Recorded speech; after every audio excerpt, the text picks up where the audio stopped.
हाँ जी, तो स्वागत है आप सभी का एक बारी फिर से ज्ञान स्रोत के यूट्यूब चैनल में। आज हम लोग चर्चा करने वाले हैं क्लास 10th के लिए जो बिहार बोर्ड 2026 है उसमें पूछे जाने वाले जैसे कि फिजिक्स चैप्टर 3 का आज हम लोग चर्चा करेंगे, जिसमें मानव नेत्र और रंग बिरंगे संसार जो कि चैप्टर का नाम है, उसमें वीवीआई ऑब्जेक्टिव क्वेश्चंस लगभग इसमें 26 वीवीआई ऑब्जेक्टिव क्वेश्चंस गिफ्ट किए गए हैं इस क्लास में। तो आप लोग इस वीडियो को पूरा देखिएगा और अंत में जरूर कमेंट करके बताइएगा कि आप इस 26 में से कितने को सही टिक कर पाए हैं। तो चलिए वीडियो को शुरू। पहला प्रश्न हमसे कहता है कि समान दृष्टि के वयस्क के लिए जो स्पष्ट दर्शन की न्यूनतम दूरी होती है वो कितनी होती है? 25 मीटर होती है, 2.5 सेंटीमीटर होती है, या फिर 25 सेंटीमीटर होती है, या फिर 2.5 मीटर होती है। तो आप सभी को पता होगा कि स्पष्ट दृष्टि की न्यूनतम दूरी कितनी होती है? 25 सेंटीमीटर। तो इसका ऑप्शन नंबर सी करेक्ट है। दूसरा प्रश्न हमसे पूछ रहा है कि अभिनेत्र लेंस की फोकस दूरी में परिवर्तन किसके द्वारा किया जाता है? पुतली के द्वारा किया जाता है, दृष्टिपटल के द्वारा किया जाता है, या फिर जो पक्षमाभी मांसपेशियां होती है जिसे सिलियरी मांसपेशियां भी कहा जाता है उसके द्वारा किया जाता है, या फिर परितारिका के द्वारा किया जाता है? तो इसका सही आंसर हो जाएगा सिलियरी मांसपेशियां द्वारा किसे बदला जाता है? लेंस की फोकस दूरी को बदला जाता है। तो इसका भी करेक्ट आंसर क्या हो जाएगा? सी। तो चलिए अपने अगले प्रश्न की तरफ बढ़ते हैं। प्रश्न कह रहा है कि मानव नेत्र में किसी वस्तु का प्रतिबिंब कहाँ पर बनता है? तो पहला ऑप्शन है कॉर्निया, दूसरा ऑप्शन है परितारिका, तीसरा ऑप्शन है पुतली, चौथा ऑप्शन है रेटिना अर्थात की दृष्टिपटल। तो आप सभी को पता होगा कि मानव नेत्र में प्रतिबिंब कहाँ पर बनता है? दृष्टिपटल अर्थात की रेटिना पर बनता है। ऑप्शन नंबर डी इसका करेक्ट आंसर हो जाएगा। चौथा नंबर प्रश्न कहता है कि निकट दृष्टि दोष अर्थात की मायोपिया को दूर करने के लिए किस लेंस का उपयोग किया जाता है? पहला ऑप्शन है उत्तल लेंस का उपयोग किया जाता है, दूसरा ऑप्शन है अवतल लेंस का उपयोग किया जाता है, तीसरा ऑप्शन है बेलनाकार लेंस का उपयोग किया जाता है, और चौथा ऑप्शन है द्विफोकली फोकसी लेंस का उपयोग किया जाता है। तो इसका करेक्ट आंसर हो जाएगा अवतल लेंस। इसे आप याद रखना चाहते हैं तो आप इस प्रकार से भी याद कर सकते हैं।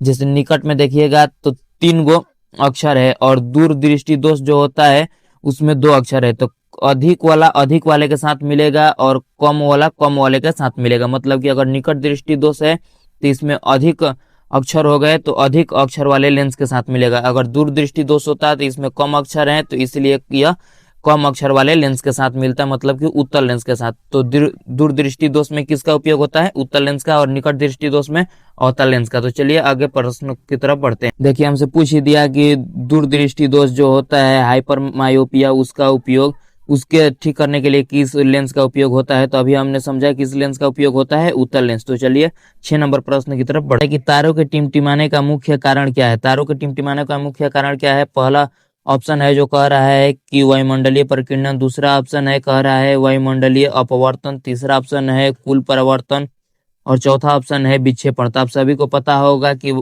तारों का टिमटिमाना किससे होता है? वायुमंडलीय अपवर्तन से। तो ऑप्शन नंबर बी इसका करेक्ट आंसर हो जाएगा। प्रश्न हमसे कह रहा है कि श्वेत प्रकाश जब प्रिज्म से गुजरता है तो किस रंग का झुकाव सबसे अधिक होता है? किस रंग का झुकाव सबसे अधिक हो रहा है ये हमसे पूछ रहा है। तो ऑप्शन नंबर पहला है लाल, दूसरा ऑप्शन है पीला, तीसरा ऑप्शन है बैगनी, चौथा ऑप्शन है नीला। तो इसका करेक्ट आंसर क्या हो जाएगा?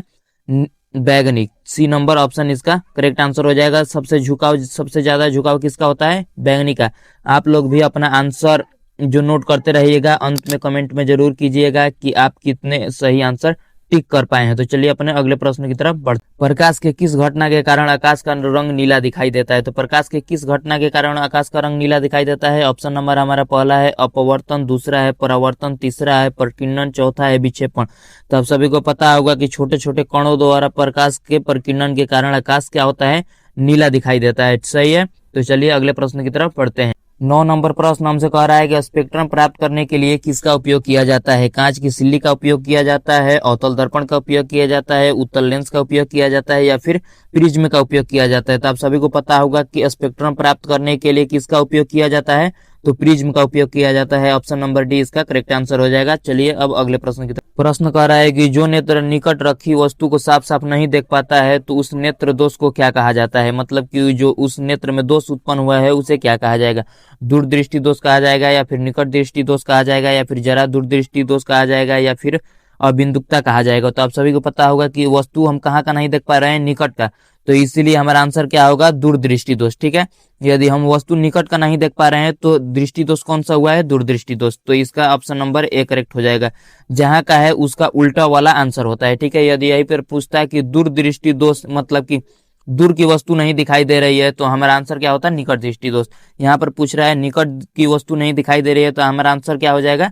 दूरदृष्टि दोस्त। तो चलिए अगले प्रश्न की तरफ बढ़ते हैं। 11 नंबर प्रश्न हमसे कहता है कि सामान्य नेत्र के लिए दूर बिंदु क्या है? दूर बिंदु क्या है? तो आप सभी को पता होगा कि सामान्य नेत्र के लिए दूर बिंदु क्या होता है। देखिए ऑप्शन देख लेते हैं, 25 सेंटीमीटर है, या फिर 25 मीटर है, या फिर 25 मिलीमीटर है। तो ये आपको 25-25 देकर जो हुआ रहा है, आपको हमेशा ध्यान रखना है कि पूछा क्या जा रहा है। तो हमसे दूर दृष्टि मतलब कि दूर बिंदु को पूछा जा रहा है। तो जब दूर बिंदु की बात होगी तो सामान्य नेत्र के लिए दूर बिंदु अनंत होता है। जब निकट बिंदु की बात होगी तो 25 सेंटीमीटर। ठीक है, तो जब दूर बिंदु की बात हो रही है यहाँ पर, तो इसका आंसर अनंत होगा। ऑप्शन नंबर डी इसका करेक्ट आंसर होगा। चलिए अब 12 नंबर प्रश्न की तरफ बढ़ते हैं। प्रश्न कह रहा है कि टिंडल प्रभाव प्रकाश की किस घटना को प्रदर्शित करता है? पहला हमारा ऑप्शन है प्रकाश के परिवर्तन को, दूसरा ऑप्शन है प्रकाश के अपवर्तन को, तीसरा ऑप्शन है प्रकाश के विक्षेपण को, और चौथा ऑप्शन है प्रकाश के प्रकीर्णन को। तो आप सभी को पता होगा कि टिंडल प्रभाव हम कहाँ पढ़े हैं? प्रकाश के प्रकीर्णन में। तो इसका भी ऑप्शन नंबर डी करेक्ट हो जाएगा। तो चलिए अगले प्रश्न की तरफ बढ़ते हैं। 13 नंबर प्रश्न कह रहा है कि खतरे के संकेत में किस रंग का उपयोग किया जाता है? खतरे के संकेत के लिए किस रंग का उपयोग किया जाता है? तो पहला ऑप्शन है नीला, दूसरा ऑप्शन है पीला, तीसरा ऑप्शन है लाल, चौथा ऑप्शन है हरा। तो आप सभी को यह पता होगा कि किसका उपयोग किया जाता है? लाल का। तो इसका करेक्ट आंसर क्या हो जाएगा? सी नंबर। 14 नंबर प्रश्न हमसे कह रहा है कि चंद्रमा पर खड़े अंतरिक्ष यात्री को आकाश कैसा प्रतीत होता है? नीला प्रतीत होता है, उजला प्रतीत होता है, लाल प्रतीत होता है, या फिर काला प्रतीत होता है? तो आप सभी को यह पता होगा कि इसका रंग कैसा प्रतीत होता है? काला। क्यों प्रतीत होता है? क्योंकि वहां पर किसी भी प्रकार का वायुमंडल नहीं है। तो चलिए अब अगले प्रश्न की तरफ बढ़ते हैं।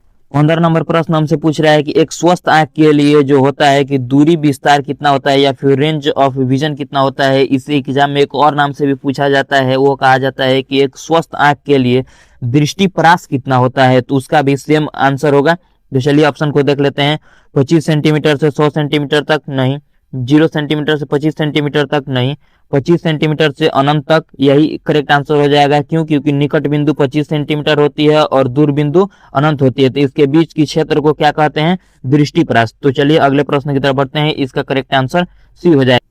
16 नंबर प्रश्न हमसे कह रहा है कि मानव नेत्र के किस भाग में सलकाएं अर्थात की रॉड्स या फिर शंकु जिसे कोन्स कहते हैं, ये कोशिकाएं किस भाग में पाई जाती है? तो ऑप्शन को देख लेते हैं। कॉर्निया में, रेटिना में, पुतली में, या फिर परितारिका में। तो आप सभी को पता होगा कि रॉड्स और कोन्स जो है कहाँ पर पाए जाते हैं?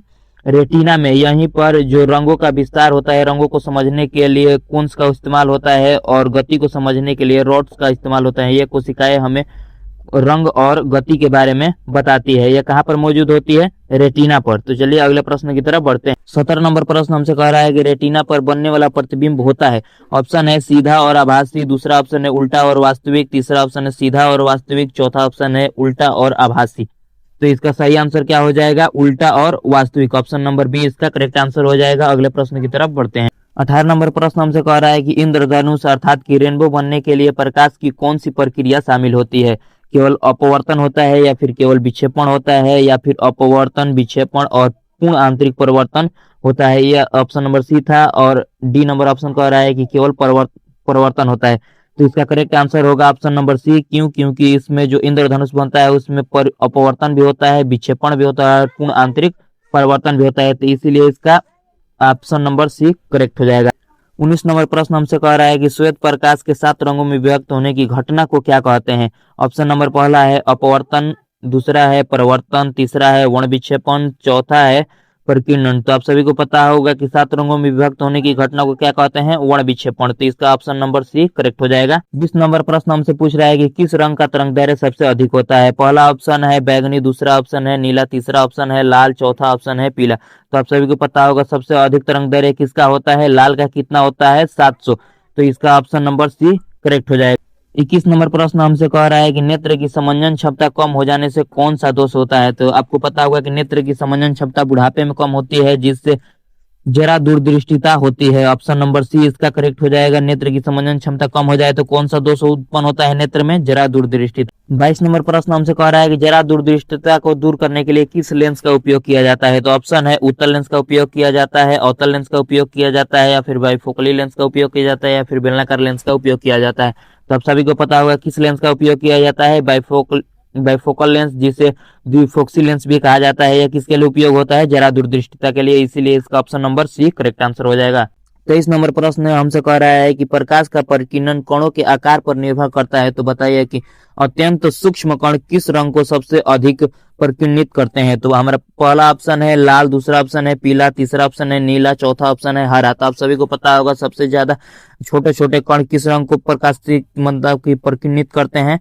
तो नीला, इसी के कारण आकाश नीला दिखाई देता है। तो ऑप्शन नंबर सी इसका करेक्ट आंसर हो जाएगा। चलिए अपने अगले प्रश्न की तरफ बढ़ते हैं। यहाँ पे याद रखिएगा कि 2 नंबर में यह सबसे ज्यादा प्रश्न पूछा जा रहा है कि आकाश का रंग नीला क्यों होता है, तो आप इसे याद रखिएगा। 24 नंबर प्रश्न हमसे कह रहा है कि सूर्य उदय और सूर्यास्त के समय जो सूर्य होता है वो रक्ताभ अर्थात कि लाल क्यों दिखाई देता है? तो ऑप्शन देख लेते हैं। प्रकाश के अपवर्तन के कारण, दूसरा ऑप्शन है प्रकाश के परिकीर्णन के कारण, तीसरा ऑप्शन है प्रकाश के परावर्तन के कारण, चौथा ऑप्शन है विक्षेपण के कारण। तो इसका सही आंसर क्या हो जाएगा? ऑप्शन नंबर बी, प्रकाश के परिकीर्णन के कारण। ठीक है, तो आगे अगले प्रश्न की तरफ बढ़ते हैं।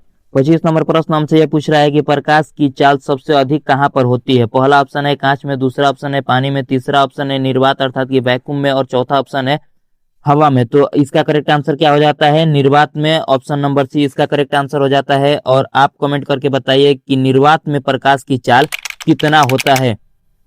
तो चलिए अगले प्रश्न की तरफ बढ़ते हैं। 26 नंबर प्रश्न हमसे कहता है कि कॉर्निया के पीछे एक संरचना होती है जो पुतली की साइज को नियंत्रित करती है, उसे क्या कहते हैं? तो ऑप्शन नंबर पहला है परितारिका अर्थात की आइरिस, दूसरा ऑप्शन है रेटिना, तीसरा ऑप्शन है पक्षमाभि मांसपेशिया जिसे सिलियरी मांसपेशिया भी कहते हैं, चौथा ऑप्शन है लेंस। तो इसका करेक्ट आंसर हो जाएगा परितारिका आइरिस, यही पुतली की साइज को नियंत्रित करता है। आप लोग कमेंट करके जरूर बताइएगा कि 26 में से कितने प्रश्न आप लोगों ने सही हल किया था। हमारा सेशन यहीं पर समाप्त होता है। अब मिलेंगे अगले चैप्टर के ऑब्जेक्टिव सेशन के साथ, तो इसलिए इस चैनल को आप सब्सक्राइब करके रखिएगा। धन्यवाद।